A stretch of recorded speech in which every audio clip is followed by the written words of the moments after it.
Doctor BR Ambedkar Konaseema జిల్లా Kothapeta revenue Kothapeta మండలం పలివెల గ్రామ శివారు పూజారిపాలెం వాసులు ఎప్పటి నుంచో ఎదుర్కొంటున్న మంచినీటి సమస్యకు శాశ్వత పరిష్కారం చూపుతూ ప్రభుత్వ విప్ మరియు శాసనసభ్యులు చిర్ల జగ్గిరెడ్డి నెక్కంటి సీఫుడ్స్ యాజమాన్యం సహకారంతో 7,50,000 రూపాయలతో నిర్మించిన ఆర్వో వాటర్ ప్లాంట్ ను ప్రభుత్వ విప్ మరియు శాసనసభ్యులు చిర్ల జగ్గిరెడ్డి బుధవారం ప్రారంభించారు.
ఆ పరీక్ష లేకపోతే శాశ్వత రాజకీయ వైద్యులతో తప్ప మీకు అన్యాయం చేసే కార్యక్రమం సాహసందరుని బిడ్డగా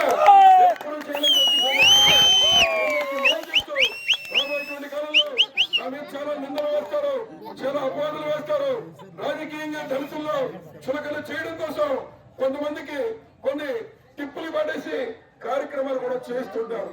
దయించి సోదరులారా, అటువంటి చిమ్మికుల్లో పడకండి. ఎక్కడ ఎటువంటి అనుమానం వచ్చినా, ఇబ్బంది వచ్చినా మీకు అడిగే చనువు ఉంది, నాతో పంచుకునే హక్కు ఉంది.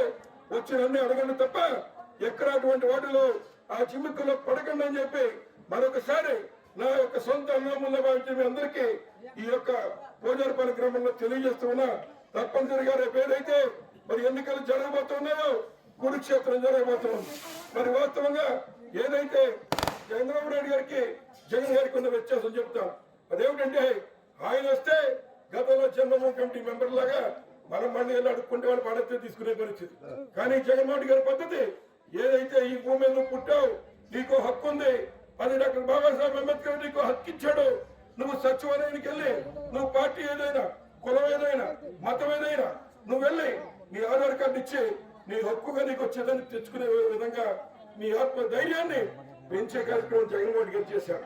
అంతేగాని జన్మభూమి కమిటీ మెంబర్లు పెట్టి వాళ్ళ కాళ్ళు నొక్కుతారో వాళ్ళు ఎంతో కొంత పాడేస్తే తెచ్చుకునే పరిస్థితి కాకుండా పేదవాడికి కూడా ఆత్మధైర్యాన్ని ఇచ్చే కార్యక్రమం జగన్మోహన్ గారు ఇవాళ చేశారు. ఒక్కసారి గుండెల చేయవలసిన ఆలోచన చేసి పెత్తందారీ వ్యవస్థ కావాలా లేదా పేదలకు ప్రభుత్వం కావాలో మీరు ఆలోచన చేయాలని కూడా కోరుతూ ఉన్నా. ఏదైతే ఆఖరిగా చెప్పే మాట, మరి ఈ రోజున జగన్మోహన్ రెడ్డి గారు ముఖ్యమంత్రి కాకపోయినా ఆయన పుట్టుధనికుడు, ఆయనకి ఇబ్బంది ఏమి ఉండదు. ఈ రాష్ట్రంలో జగన్మోహన్ రెడ్డి గారు అవసరం పేదవాడికి. ఈ రాష్ట్రంలో జగన్మోహన్ రెడ్డి గారు రాకపోతే పేదవాడిని అలదొక్కే కార్యక్రమం చేస్తారు. కాబట్టి ఇచ్చిన సంక్షేమ కార్యక్రమాలు కొనసాగాలన్నా, ప్రతి ఒక్కరు మన హక్కు ద్వారా తెచ్చుకోవాలన్నా, ప్రతి నిత్యం మనకు వచ్చే సంక్షేమ కార్యక్రమాలు అమలవ్వాలన్నా మాట తప్పని మడమ తిప్పని జగన్మోహన్ రెడ్డి గారికి అండగా ఉండాలని మరొకసారి మీ అందరికీ హృదయపూర్వకంగా తెలియజేస్తూ, మరి ఏదైతే మొన్న ఈ యొక్క వరదలు వచ్చినప్పుడు మీకు భోజనాలు పెట్టాలని అనుకున్నాను, కానీ వేళ ప్రభుత్వాలు ఆల్రెడీ ఇచ్చారు, నేను ఇవ్వలేకపోయాను. మరి ఈ రోజు కూడా సమయం సరిపోలేదు. కాబట్టి రేపు నేను గ్రామంలో ఉన్నాను, ఎల్లుండి ఏదైతే ఒక మంచి కార్యక్రమాన్ని అక్కడ చేసుకున్నాం. కాబట్టి ఎల్లుండి సాయంత్రం ఇదే ప్రాంగణంలో మళ్ళీ మీ అందరికీ మరి వచ్చి ఒక కుటుంబం మాదిరిగా వచ్చి భోజనాలు చేసి వెళ్ళాలని చెప్పి సందర్భంగా మీ అందరినీ పేరు